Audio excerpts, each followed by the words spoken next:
India की कहावत है कि दिल की बात जबान पर आ गई।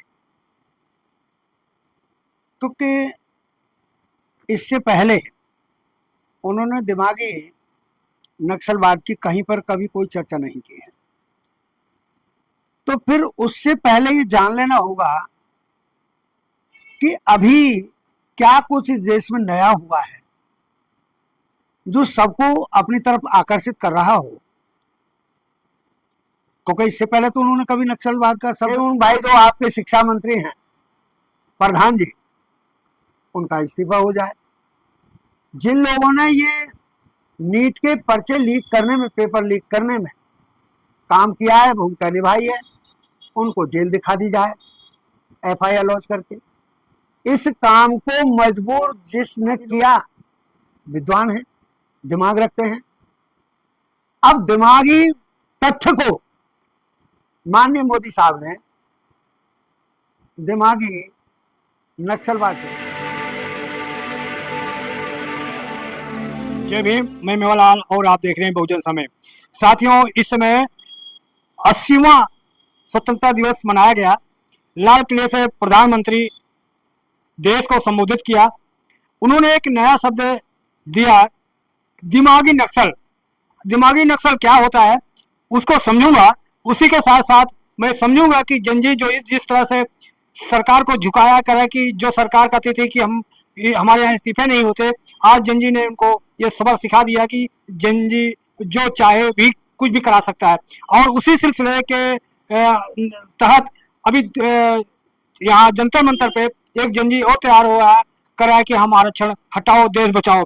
और इस तरह से जो मुद्दा पूरे देश में छा रहा है, इसी को समझने के लिए एडवोकेट सुरेश चंद्रा है, ये बड़े बड़े चैनल में जाते हैं, बैठते हैं, बात करते हैं, बड़े सम्मानी व्यक्ति हैं, सबसे अच्छी तरह से बात करते हैं। आज इनसे समझूंगा कि आखिर जो प्रधानमंत्री जी का बयान आया है कि दिमागी नक्सल, ये क्या देखते हैं सर? सर, प्रधानमंत्री जी लाल किले से दिमागी नक्सल का इसका क्या अर्थ निकालते हैं आज जो आज़ादी के 80वें साल में? देखा गया, एक इंडिया की कहावत है कि दिल की बात जबान पर आ गई। क्योंकि इससे पहले उन्होंने दिमागी नक्सलवाद की कहीं पर कभी कोई चर्चा नहीं की है। तो फिर उससे पहले ये जान लेना होगा कि अभी क्या कुछ इस देश में नया हुआ है जो सबको अपनी तरफ आकर्षित कर रहा हो। क्योंकि इससे पहले तो उन्होंने कभी नक्सलवाद का शब्द, हाँ, नक्सलवाद उधर जो जहाँ छत्तीसगढ़ है, झारखंड है, माओवादी लोगों का कुछ होता था, उधर इलाज किया, ठीक किया, उसके कोई आदमी आलोचना नहीं कर रहा है। लेकिन जो ये बात कही गई तो इससे पहले तो नहीं कही गई। जब इससे पहले नहीं कही गई तो ये सोचना होगा कि आज कौन सी बात नई हो गई जिसके लिए माननीय प्रधानमंत्री जी ने ये शब्द इस्तेमाल किया। तो मेरे जहां तक सोच है, अभी हाल में जो इस देश में कुछ कुछ नयापन हुआ है, आप उसको जैन जी कह रहे हैं, सुप्रीम कोर्ट का, माननीय कोर्ट का ये शब्द था कॉकरोच। उस शब्द को इस्तेमाल करके बच्चा लोगों ने कॉकरोच जनता पार्टी बना ली। अब सी और बी का ही तो रह गया। तो कॉकरोच जनता पार्टी ने एक नया नया इधर कुछ करके दिखाया। सरकार को, माननीय मोदी साहब के मंत्रालय को, मंत्रियों को एक मजबूर कर दिया कि वो इस चीज को जाने, समझें कि इस देश में कुछ कुछ गलत गलत होता है।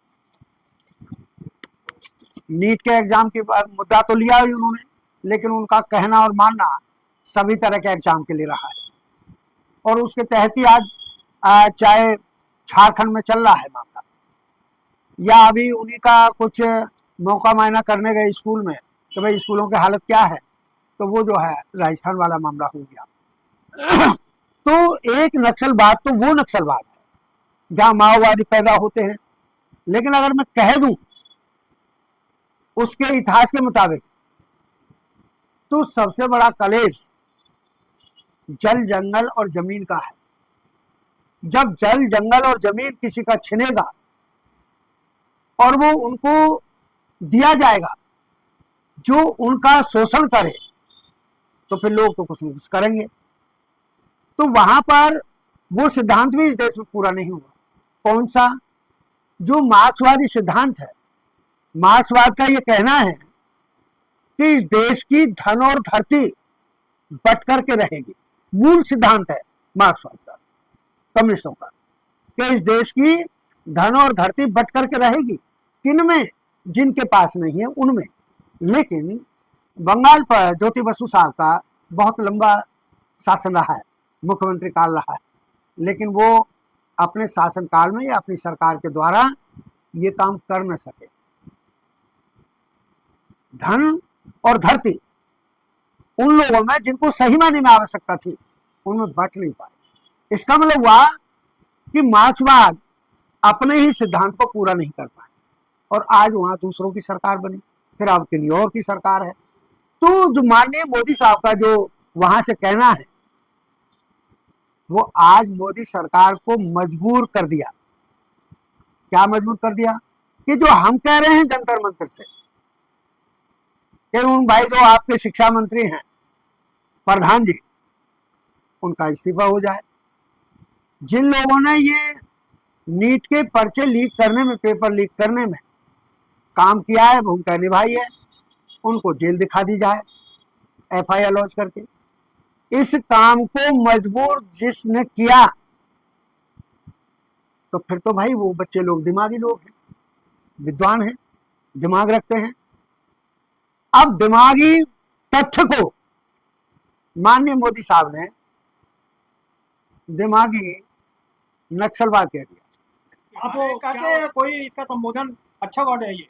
ना, अच्छा वर्ड नहीं है, अच्छा वर्ड नहीं है। जो CJP के कार्यकर्ता लोग हैं, उनके जो नेता लोग हैं, दीप के दास वगैरह, इनको बदनाम करने का पद्धति है, तो उनको नक्सली बता दिया गया। नहीं तो बताएं फिर दिमागी नक्सल कौन है? दिमागी नक्सल कौन दिमाग वाला है इनके नेता जिसने अब तक ऐसा किया हो? इनके नेतृत्व करे जो विकास को रोड़ा अटका रहे वो नक्सल, ये दिमागी नक्सलवाद है। इन्होंने कौन सा विकास कर दिया भाई? 12 साल की इनकी सरकार हो गई, विकास विकास बात करते हैं, विकास तो अब तक पैदा ही नहीं हुआ। इस देश में विकास तो अभी तक पैदा ही नहीं हुआ। सर मैं आपसे जानना चाह रहा हूँ, 80 साल हो गया देश को आजाद हुए। लाल किले से प्रधानमंत्री जी को आशा हो रहा था कि कुछ रोजगार पे, कुछ शिक्षक कहेंगे, उस पर चर्चा नहीं किया। लेकिन अभी हाल तक में उत्तर प्रदेश में एक विधायिका है, पासी समाज से है, दिन में करोड़ रुपया उसको दिलवाया, लेकिन उनको पूजा करने नहीं दिया। क्या कहेंगे इस देश में लोकतंत्र में पासी जात के नाते उनको मंदिर में पूजा पाठ नहीं करने मिला? देखिएगा, इसको अन्यथा तो न ले जो अब मैं कह रहा हूं, और किसी उस अपनी पद्धति का वो अपमान न समझे। मतलब किसी के ठेस पहुंचाने का रत्ती भर मकसद नहीं। जो पासी समाज से बाबा साहेब के संविधान में किए गए प्रावधान आरक्षण के आधार पर वो चुनाव जीत करके आई, विधायिका बनी, और बीजेपी उनको, में है। और वो भी सत्ता दल की है। और उन्होंने सबसे विशेष बात यह है कि अपने धन से नहीं, बाबा साहेब के संविधान के बलबूते जो कमाया, नेक नियत से कमाया, जैसे भी कमाया, उसमें से बचा करके और वहां दान दिया। तो फिर तो उनके साथ ये हो गया कि पिटो और पिटाई दो, अपमानित भी हो, मंदिर में न जाने दिया जाए, और फिर उसके बदले मुद्रा भी दान करो। तो फिर तो उन मैडम को ही उस मंदिर की जो पौड़ी है वहीं पर बार बार सर पटक पटक करके ये मूर्ति से कहना चाहिए, जिस मूर्ति का वो दर्शन करना चाहती हैं, कि मुझे ऐसी कौम में क्यों पैदा कर दिया जिसके कल्याणकर्ता बाबा साहेब डॉक्टर अम्बेडकर तो हुए, पर इस देश में कोई भगवान नहीं हो पाया जो हमारा पासी समाज का कल्याण कर सके। ये उन मैडम को ही सोचना पड़ेगा कि उनको उस मूर्ति से, जो पत्थर की बनी है, लकड़ी की बनी है, स्टील की बनी है, लोहे की बनी है, चांदी की बनी है, सोने की बनी है, तांबे की बनी है, अबरक की बनी, जिसकी भी बनी है, अगर वो मूर्ति सम्मान न दिला सकी कि वो उसके ऊपर चढ़ावा भी चढ़ाया और फिर भी नहीं देखने दिया, तो फिर तो उन्हें ये जो पद्धति है जिंदगी जीने की, वो छोड़नी हो, और बाबा साहब ने जो पद्धति अपनाई उस पद्धति की तरफ जो लोक कल्याण की बात कहती है उधर को जाना होगा। और ये मूर्खता भरा प्रसंग है, मैं क्यों जाऊं? एक टाई सूट बूट मुझे किसी मंदिर से नहीं मिले हैं साहब, ये बाबा साहब के संविधान से मिले। सर एक चीज थोड़ा हमें दर्शकों को समझाएं सर, कि जैसे पंडित जी, बाबू साहब और वैश्य समाज पूजा पाठ उसी भगवान को जब करता है तो उसको देखो घर में कितना बरकत होता है, कितना मालदार हो जाता है। लेकिन वही पूजा अगर SC ST OBC के लोग करते हैं, क्यों घर में कलेश होता है, उनके घर में कुछ नहीं हो पाता है? क्या है इसमें राज? आप बिल्कुल उल्टा कह रहे हैं। मैं आपके सामने टाई सूट में बैठा हूं, मेरे परिवार को भोजन की व्यवस्था दीन ईमान के आधार पर जो मुझे पेंशन मिलती है उस आधार पर है। I am retired from Punjab bank. तो फिर मुझे किसी कहाँ जाने की जरूरत है? मेरे पास जो समय रहता है रिटायरमेंट के बाद, मैं आज समाज को जो सही और सच्ची पद्धति है जिंदगी जीने की उसकी तरफ हम लोग उनको समझाने की बात करते हैं। जैसे उन विधायिका जो महोदया हैं उनके लिए मैंने जिक्र किया है कि उनको सपने में भी छोड़ देना चाहिए। अरे भाई, रामनाथ कोविंद साहब तो तुमसे कई पीढ़ी आगे के हैं, वो तो देश के एक अव्वल दर्जे के रहे हैं नागरिक, राष्ट्रपति रहे हैं। जब उनको मौका नहीं मिला, आज माननीय मुर्मू साहब हैं, उनको मौका नहीं मिला, तो आप तो विधायिका हैं, बस विधायक हैं बस। सर रोक रहा हूँ सर, जो आम धारणा है लोगों में कि जो SC ST OBC के इसलिए उनको नहीं मिलता, पीछे जन्म में उनको पाप किया है इसलिए उनको वो चीज नहीं मिल पाता जो बड़े जातियों को मिलता है। सर मेरा ये मानना था। अरे सर, पूजा पाठ के उसमें विचारधारा में आता है कि भाई जो गंगा नहाया है वो जो पाप सब धुल जाते हैं। तो ये ललुआ समाज तो गंगा नहाने में सबसे ज्यादा यकीन करता है, उसका दिमाग ही ये नहीं चलता है क्या अगर मुसलमान गंगा नहीं नहाता है तो क्या वो ठीक जिंदगी नहीं व्यतीत कर रहे, या हिंदू मत के मानने वाले लोग जमजम नहीं नहाते हैं तो क्या उनकी जिंदगी नहीं चल रही है? तो ये सर कैसे? अरे तो अंधविश्वास और पाखंड में रखा क्या है? ये तो अंधविश्वास और पाखंड की पद्धति है। तो उनके भरमार कैसे हो जाता है? धन दौलत नौकरी चाकरी सब कुछ मिल जाता है सर, हमारे SC ST में क्यों गरीबी छाई हुई है? गरीबी इसलिए छाई हुई है कि वो अंधविश्वास और पाखंड के तहत उन्हीं लोगों को जो मेहनत से कमा करके नहीं खाते, पंडित पुजारी बने हुए हैं, मंदिरों पर बैठे हैं, भिक्षा पात्र लेकर के बैठे हैं, दान पात्र लेकर के बैठे हैं, तो ये SC ST के लोग अज्ञानतावश अपनी नेक कमाई को बचा करके जो कुछ बचता है परिवार के कल्याण के लिए उसको वहां दान कराते हैं, और उस दान के बदले वहां अपमानित होकर के आते हैं और वो अमीर हो जाता है। ये तो इकोनॉमिक्स का सिद्धांत है, भाई जिधर को धन जाएगा उधर अमीरी हो जाएगी और जिधर से जाएगा उधर गरीबी हो जाएगी। चलो सर, इस मुद्दे पे अभी मेन मुद्दे पाते हैं जो हम आज आपसे चर्चा करने के लिए है, कि जिस तरह से जंजी मोदी जी सरकार को झुकाया, इस्तीफा दिलाया, वो भी एक जंजी है जो कि कर रहा है कि आरक्षण हटाओ देश बचाओ। तो वो भी तो जंजी है ना सर, वो भी तो अपनी बात को कर रहा है कि आरक्षण हटाओ देश में समानता लाओ। जो अब आरक्षण मिटाओ वाले लोग हैं वो जंजी नहीं हो सकते। क्यों नहीं हो सकते? तो कोई वो सेल्फ मेड नहीं है, उनके तो दिमाग में ये भरा गया है कि जंतर मंतर पर डेमोन्स्ट्रेशन करने से मांगे मान ली जाती हैं, तो भी अनैतिक और अवैध मांगे थोड़ी ना मान ली जाएगी। आरक्षण बचाओ वाले भी तो बहुत पड़े हैं अभी तो वो घर से निकले ही नहीं है। क्यों नहीं निकले हैं? तो वो सरकार को देख रहे हैं, वहां जाकर के दो गुटों में झगड़ा हो जाएगा, स्वाभाविक है, नेचुरल है। मैं नहीं कह रहा ये इसे धमकी न समझे कोई, कि जब कोई किसी की नैतिक उसके अधिकार को मिटाना चाहेगा तो नैतिक अधिकार वाला, संवैधानिक अधिकार वाला विरोध तो करेगा। और चूंकि जैन जी नहीं हो सकते, वो इसलिए नहीं हो सकते कि नीट के खिलाफ एग्जाम में जो पेपर्स लीक हुए, लोगों का नुकसान हुआ, बच्चे सुसाइड कर बैठे इस मामले में, तो ये जो सोच पैदा हुई उनकी सेल्फ थिंकिंग थी, आप ये कहना किसी की बनावटी नहीं। तो इनके दिमाग में हाँ जो आप पूछना चाहते हैं, नकली नहीं, उनके दिमाग में ये बात भरी गई है कि जैसे ओरिजिनल जैन जी नीट के मामले में सफलता हासिल की। मैं ये भी नहीं कहता जो आपने शब्द इस्तेमाल किया कि सरकार को झुकाया। मैं झुकाने और ऊपर को करने का मामला नहीं कह रहा, मैं इतना जरूर कह रहा हूं कि अपनी जायज मांग से भारत की सरकार को, सभी मंत्रियों को, सभी सांसदों को, सभी विधायकों को, सभी मुख्यमंत्रियों को उन्होंने ओरिजिनल जज ने उनका समर्थन हासिल कर लिया कि भाई इनकी मांग जायज है, बात इनकी जायज है। अब इन पर तो सवाल अभी लग जाएंगे, ये तो संविधान को उखाड़ना चाहते हैं जो लोग आज जो जंतर मंतर पर कोई डेमोन्स्ट्रेशन करना चाहते हैं। तो ये तो सरकार को जो, हाँ मेरी एक डिमांड है आपके माध्यम से कि जिन्होंने ओरिजिनल डिमांड की, नीट के पर्चे पेपर लीक होने से, एग्जाम लीक होने से जो बच्चों को दिल दुखा, आत्महत्या के कगार तक पहुंच गए, तो ये जो नकली लोग हैं, इससे जाति पाति का जहर और ज्यादा बढ़ेगा, बेमनस्ता बढ़ेगी, समाज का टूट फूट होना शुरू हो जाएगा, जातीयता के आधार पर भाईचारा बिगड़ जाएगा।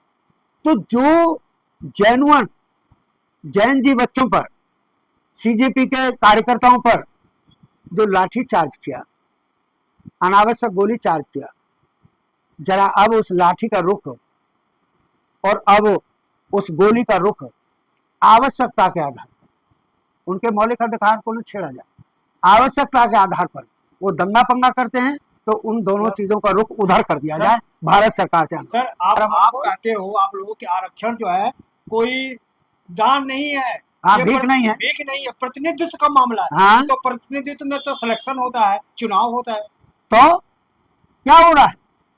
अरे भाई केवल मात्र कोई अगर वैकेंसी निकली, यूपीएससी की निकली, पीएससी की निकली, या सीजीएल का निकला, या एसएससी का निकला, या बैंकिंग क्षेत्र की निकली, आईबीपीएस की निकली, या और डिफरेंट डिपार्टमेंट्स की निकली, तो वो रिजर्व कैटेगरी को विदाउट एनी एग्जाम कंडक्ट किए, आज के दौर में ऐसे तो नहीं हो जाता है सिलेक्शन, उनका मेरिट बनती है बाकायदा, इंटरव्यू वाले पदों में इंटरव्यू होता है। केवल सीजीएल ही एक ऐसा है सिस्टम। मैं तो SC/ST के लोगों को ये अनुरोध भी कर देना चाहता हूँ आपके माध्यम से, बड़ा अच्छा मौका मिला है कि सीजीएल की तैयारी करो, उसमें कोई इंटरव्यू नहीं है, पढ़ाई करो, तैयारी करो, अव्वल दर्जा हासिल करो और नौकरी पाओ। सीजीएल से भी आप उस सेक्रेटरी पद तक जा सकते हैं, बहुत सारे हमारे जानकार साथी हैं जो वहां तक पहुंचे। तो बगैर एग्जाम के, बगैर इंटरव्यू के, बगैर इंटरव्यू फेस किए और बगैर एग्जाम फेस किए, क्या ऐसे ही लगा देते हो नौकरी पर? मेरिट नहीं बनाते हो क्या? मेरिट में आते हैं। इसीलिए हम कहते हैं कि वो तो केवल नौकरियों में समानता लाने के लिए, पदों में जितने वो उस आधार पर, आरक्षण के आधार पर जितनी की प्रतिशत उनकी है आरक्षण वालों की, तो वो बराबर में आ जाए। दोनों के लिए प्रोसीजर एक है, किसी के लिए कोई वहां पर माफीनामा नहीं। सर आप एक वकील हैं, टीवी में बैठते हैं वहां पर डिबेट में, तो मैं आपसे जानना चाह रहा हूँ कि जैसे कहा जा रहा, बार बार मांग हो रहा आरक्षण खत्म कर दिया जाए, क्या गारंटी है अगर आरक्षण खत्म कर दिया जाए तो सबको नौकरी मिल जाएगा? नौकरी मिल जाएगा, हाँ। सच्ची बात कह दूं तो रोटी छिन जाएगी। SC/ST के वर्ग का जो भी आरक्षित वर्ग है, बैकवर्ड के भी जो कमजोर लोग हैं जिनको आरक्षण लागू होता है, अगर आरक्षण समाप्त कर दिया, अभी कुछ बदला नहीं है, उनकी मानसिकता वैसी ही। कहते हैं ना कि आरक्षण की वजह से उनको नौकरी नहीं मिल रहा, अगर बदले में आरक्षण खत्म किया सबको नौकरी मिल जाएगी भाई, कोई गारंटी है? 51% लोग आज वही तो लगे हैं, 10.5 में क्या है? अरे मैं चलिएगा स्पष्ट कर देता हूँ, EWS क्या है कि पटवारी से आप गरीबी का सर्टिफिकेट लिया।